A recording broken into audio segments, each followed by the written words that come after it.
There is a word that Josina Anderson used when she responded to Zach Jackson of The Athletic on the night of December 6, 2025. One word.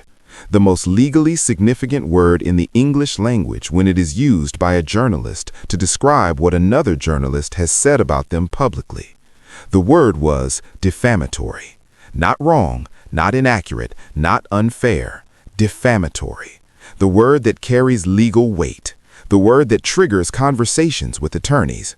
The word that, when a veteran journalist with 20-plus years of experience at ESPN and CBS Sports types it onto a public platform and attaches it to the name of another journalist, means something very specific. It means, what you said about me caused me measurable harm. It means, I am prepared to pursue appropriate action. And it means, you made a claim about me that you cannot prove. Because that is exactly what Zach Jackson of The Athletic had done. He had received a series of vile, personal, racially charged messages attacking his coverage of Cleveland Browns rookie quarterback Shedeur Sanders. The sender had claimed to be the sister of Josina Anderson, and Jackson, in a moment he would later say he regretted, broadcast the contents of those messages on his podcast, named Josina Anderson by implication, and said the words that turned a private harassment episode into a full-blown public media war. That tells me, Josina, that you are inciting this kind of behavior. He said that on a podcast about a colleague, without verifying, without calling her, without doing the basic journalistic work of asking the person you are about to publicly accuse of inciting harassment whether they had anything to do with it. And Josina Anderson, who had spent months as the most visible, most vocal, most ferocious defender of Shedeur Sanders in all of American sports media, who had called out anonymous NFL coaches and criticized Cleveland's coaching staff and defended every single moment of a rookie quarterback's difficult debut season, fired back with the precision and speed of someone who had been preparing for exactly this kind of confrontation. The accusation is categorically false, she said. She does not have a sister named Sheila Anderson. She has no knowledge of any sibling reaching out to Zach Jackson in any form. She listened to the podcast. She said she could not believe Jackson would share that story without checking with her first. And then she threatened appropriate action. 2 words, appropriate action, from a journalist who just called your statement defamatory. Those 2 words are not hyperbole. They are a warning, and they are the climax of a story that did not begin on December 6, 2025. It began the moment Shedeur Sanders fell to the 144th pick of the 2025 NFL Draft, and Josina Anderson decided that the most important story she could tell was the story of why that fall was not an accident. To understand why the war between Josina Anderson and Zach Jackson about Shedeur Sanders became one of the most explosive media confrontations in the NFL this past season, you have to understand who Josina Anderson is, not as a character in a social media drama, as a journalist. Where she came from, what she built, and why the way she covers Shedeur Sanders is consistent with who she has always been, rather than the departure from professional norms that her critics have accused her of taking. Josina Anderson grew up in a military family. Her father was in the United States Army, which meant the kind of childhood that produces either profound rootlessness or extraordinary adaptability depending on the individual, moving from base to base, city to city, school to school, building a new identity in each new environment while carrying the portable identity that the family itself provided. She attended Chantilly High School in Virginia, where she was a standout athlete, competing in track and basketball at a high level, and developing the physical discipline and competitive mentality that would later define how she approached journalism. She attended Georgetown University, one of the most academically rigorous institutions in the country, where she studied communications and where the combination of a first-class academic environment and a major media market gave her a foundation that most sports journalism programs cannot provide.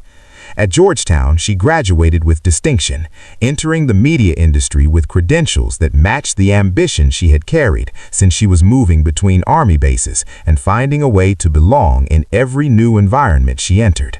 Her television career began in local television in the Washington, D.C. market, where she covered general news and sports before transitioning fully into sports journalism. She joined CBS Sports, where she worked as an NFL insider and gained the access and the source network that every major league reporter depends on. She then moved to ESPN, the most powerful sports media brand in the world, where she spent years as one of the most connected NFL insiders in the business. At ESPN, she broke stories on contract negotiations, coaching searches, personnel decisions, and the kind of behind-the-scenes team management news that requires sources inside organizations who trust the reporter enough to share information that is not publicly available. She reported from Super Bowls and NFL drafts and combine weekends. She appeared on ESPN's flagship shows and built a public profile that combined her insider access with a willingness to stake out positions, to say what she believed, rather than always hedging toward the comfortable middle ground that insider journalism often demands.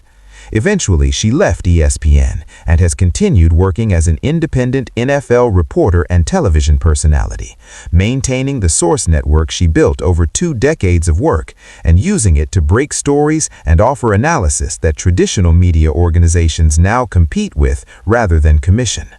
Her history of defending players who she believed were being treated unfairly predates Shedeur Sanders by years. She has a documented record of pushing back on anonymous sourcing when she believes anonymous sources are being used not to protect whistleblowers, but to damage players without accountability. She has been willing to call out coaches, executives, and colleagues when she believes they are not applying the same scrutiny to comparable situations involving different players. And she has built a significant social media following, hundreds of thousands of followers on X, on the specific combination of insider access and willingness to say things that other reporters in her position will not say. That following is real. The engagement is real. And the intensity of the reaction she generates, from fans who believe she is one of the only reporters telling the truth about Shedeur Sanders, and from critics who believe she has crossed from journalism into advocacy, is the clearest measure of how much the Shedeur Sanders story has come to define her public profile in the 2025 NFL season. The first major Josina Anderson moment in the Shedeur Sanders story came before the draft. On March 3, 2025, Anderson posted on X that she was disappointed to hear a quarterbacks coach from a team drafting in the top 7 had referred to Shedeur Sanders as coming off brash and arrogant in his team interview and was making his assessment known to a number of people. She said she was purposely not naming the team, as she did not want to inadvertently affect the draft positioning of a team that already showed a significant lack of integrity by not owning their perspective and attributed it to someone. She did not name the team, she did not name the coach, but she said clearly that an anonymous evaluator from a team that was considering drafting Sanders was using private draft interview information to damage his draft stock publicly through media channels, and she said it was wrong, not debatable, wrong. And then she went further. She questioned whether the anonymous coach might be spreading the rumor specifically so that Sanders would fall to that team's pick, which would make the leak not just unethical, but strategically self-serving. A reporter saying that an NFL team's coaching staff may have deliberately damaged a player's reputation in order to improve that team's draft position is not a mild claim. It is a serious allegation, and Anderson made it on the record, with her name attached to it. While other reporters were repeating the anonymous claims about Sanders being arrogant without questioning where those claims were coming from or why they were being released at that specific moment. The Combine period produced another round of Josina Anderson versus the narrative. Multiple reports emerged in February and March 2025, suggesting that Sanders had performed poorly in private interviews with NFL teams, that his preparation was insufficient, that he had pushed back on coaching instruction during team visits, that he was not showing the coachability that front offices prize in quarterback prospects. The New York Giants offensive coordinator Brian Daboll reportedly told people that Sanders had not come prepared for an installation session during his Giants visit and had reacted poorly when called out on it. NFL insider Todd McShay said Shedeur didn't have a great interview with Brian Daboll in a private visit. An install package came in. Preparation wasn't there for it. He got called out on it. Didn't like that. Brian didn't appreciate him not liking it. The big lead. Those reports circulated widely. They contributed to the narrative of a player whose character and coachability were concerns for NFL teams. The narrative that many analysts credit with causing his slide from consensus top 5 pick to the 144th overall selection, the 144th pick, in a draft where every major ranking service had projected him inside the first round. Anderson called that narrative fake news. She pushed back on every iteration of it. She defended Sanders' interview performance and questioned the motivation of the sources behind the anonymous character attacks. And when Sanders fell to the 5th round and the Browns selected him with the 144th pick, she said publicly what she had been saying privately since the combine, that his slide was not a reflection of his talent or his character, but a reflection of something else entirely, something she was willing to name and other reporters were not. The debut, November 16, 2025. Shedeur Sanders entered the game against the Baltimore Ravens when Dillon Gabriel left with a concussion in the second half. He completed 4 of 16 passes for 47 yards and threw an interception. The Browns lost. By every conventional statistical measure, it was a poor performance. The completion percentage, the yards, the interception, the inability to move the chains consistently in the time he played. The NFL reporter repeatedly noted that Sanders hadn't received first-team practice reps and celebrated an against-all-odds short completion to Jerry Jeudy, Bleacher Report. Against all odds, that phrase, applied to a 3-yard completion on 3rd and 10, was the one that generated the most mockery. Outkick called it embarrassing. Multiple Twitter accounts created parody accounts in her name. Sports media critics wrote at length about how a veteran NFL reporter was applying language from a comeback narrative to a short gain in a losing effort. Outkick. Former NFL insider turned full-time Shedeur apologist, Anderson spent this past Sunday embarrassing herself, live tweeting every Sanders blunder with a defense. Yardbarker. But Anderson did not retreat. She went on video. She explained her position in full. She said, "It is obvious that Shedeur Sanders did not have a stellar performance, just as it's also obvious that when I am saying he is making an against-all-odds 3 to 4 yard completion to Jerry Jeudy, that is obviously not a spectacular play in and of itself.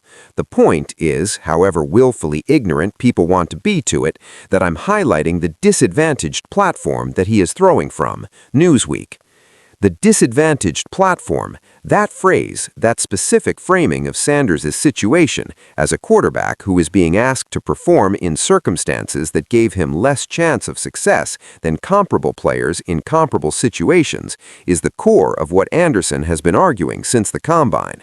Not that Sanders is perfect, not that every incompletion is someone else's fault, but that the evaluation of his performance must account for the context in which that performance was produced. No first-team reps, backup behind a 3rd-round pick who was himself a rookie, given the start unexpectedly in the second half against one of the best defenses in the AFC.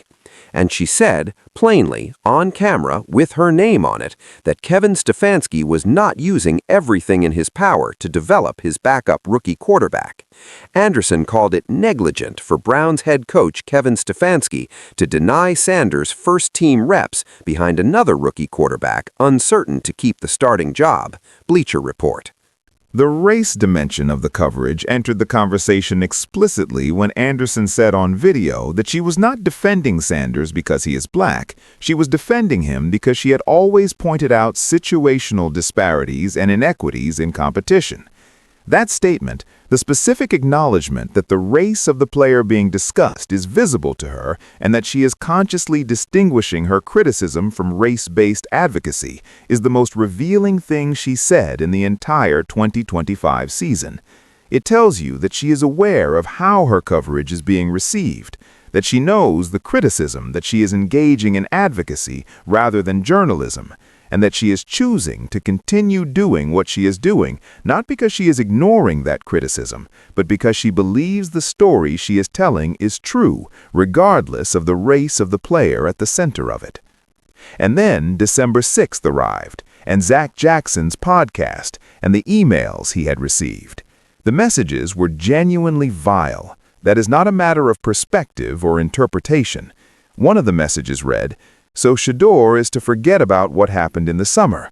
Aren't you the same mutt who lied about him last month and what happened during the draft? Called out by Deion Jr. in your hit piece.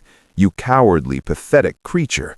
I don't understand why you and many of Cleveland media write vile lies about the young king. He's all that you will never be." Yahoo Sports. And later, the same sender, "The fact that you responded lets me know I hit a nerve, and I'm surprised you can even read.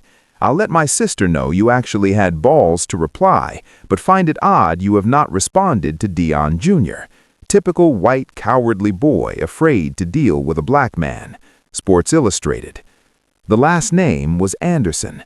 The sender claimed to be the sister of Josina Anderson. And Jackson, who had been receiving similar messages for weeks and who was clearly at the end of his patience with them, made the decision to read excerpts on his podcast and hold Anderson responsible for inciting the behavior. Jackson said, "And so this person is claiming to be related and is claiming to pass this message along. That tells me, Josina, that you're inciting this kind of behavior, and it's nonsense. Your mental issues are not my problem, and your opinions are not my problem either." Yahoo Sports. And then Anderson responded. "This defamatory accusation from Zach Jackson of The Athletic on his podcast is categorically false. I do not have a sister named Sheila Anderson, nor do I have a sister who reached out to Zach Jackson in any form or fashion. I listened to the reported podcast, and I can't believe that Jackson would so recklessly share that story on his platform without checking with me first and verifying the false claim. I will handle this with the appropriate action." Sports Illustrated. Categorically false, defamatory, appropriate action. 3 phrases, 3 levels of escalation. And Jackson, to his credit, acknowledged within days that he should probably not have shared the messages publicly and took the podcast episode down.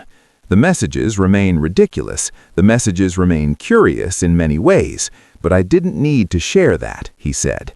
Heavy Sports.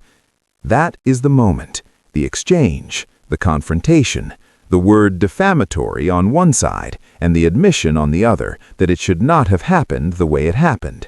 Nobody's finest hour, not Jackson's, who jumped to a conclusion about the sender's identity without verification, not the sender's, whose messages were by any standard indefensible, not the media environments, which had reached a level of toxicity around a 22-year-old rookie quarterback that no athlete at any stage of his career should be expected to navigate. And Shedeur Sanders, the person at the center of it all, was preparing for a Week 14 start against the Tennessee Titans when it happened, preparing to throw the football, to face Cam Ward, the first overall pick in the same draft, where he was the 144th pick, to prove on the field what Josina Anderson had been saying since March and what Zach Jackson had been skeptical of since the same period, that the talent was real, that the situation had been unfair, and that given a legitimate opportunity in a legitimate NFL game against a legitimate opponent, the 144th pick of the 2025 NFL Draft could actually play. He threw for 364 yards and 4 touchdowns against Tennessee, and Josina Anderson posted 4 words on X after the final whistle. She said simply, "And that's that." And that's that. No against all odds language, no extended defense, no explanation required. Just 4 words, and the kind of satisfaction that comes from being right about someone in public when everyone else was willing to be wrong.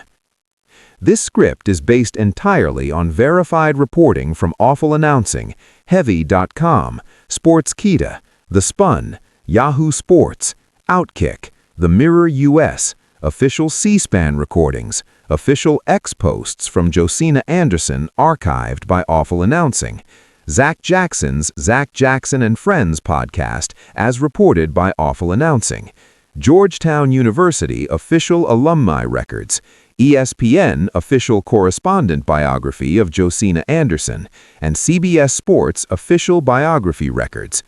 All quotes from social media posts are verbatim as reported by Awful Announcing and verified against multiple sources. All information reflects confirmed reporting through December 2025 and context updated through March 14, 2026.